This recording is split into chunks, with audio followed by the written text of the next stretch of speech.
Well, is it the reality of the times? Well, many other metros have been charged with that, including the national capital. But all along it had been maintained that Mumbai danced to a different beat. There was something else about that city. There was a certain sense of kindness to Maximum City. Well, that's exactly prompting us to ask our viewers today, has Mumbai lost its spirit, the much celebrated Mumbai spirit that existed till now? Somebody who suffered firsthand joins us right now. Jason, cousin of Keenan, joins us. Jason, you yourself and of course your cousin there has witnessed the cold heart of this city. Do you see the change in character of the city of Mumbai?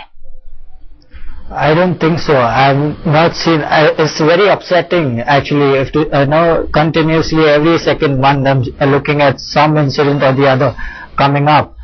Even today when I look up the paper, I read an article where a girl was stabbed in broad daylight and people were just standing and watching.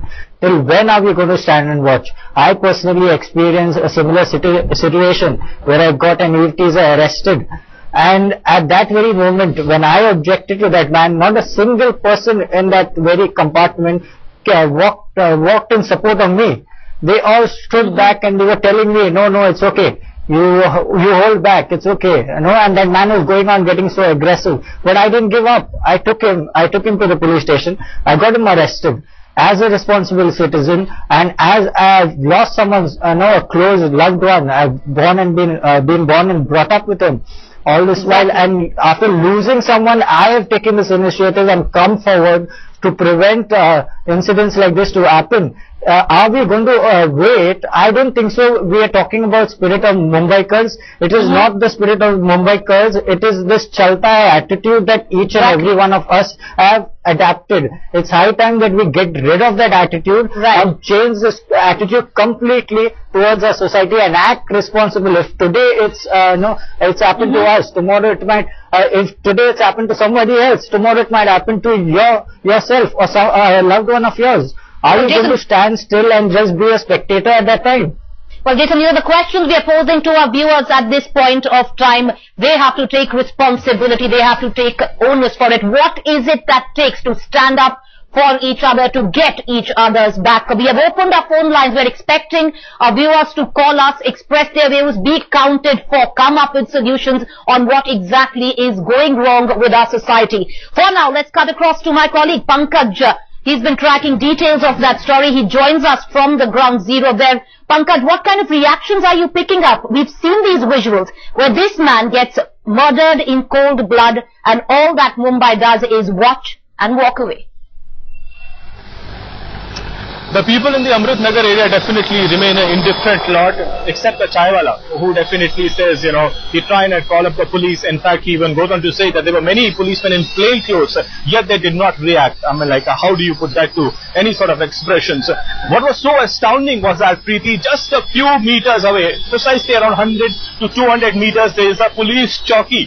Where the incident took place. The police wasn't there, they never reacted, no patrol vehicle was around. And even more astounding is the fact that people of the society around Amrit Nagar area had the technological know-how to make a video from the mobile camera, but could not have the common sense to call up the police.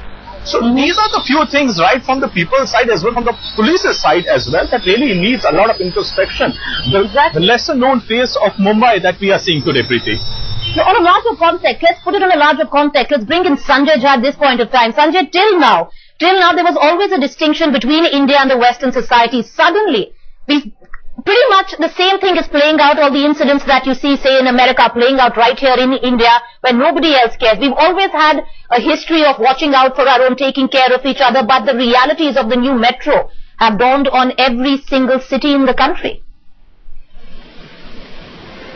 No, I completely agree with you. I think, we are going very fast through the same old, mentally stressed out society. People have, families are now very nuclear.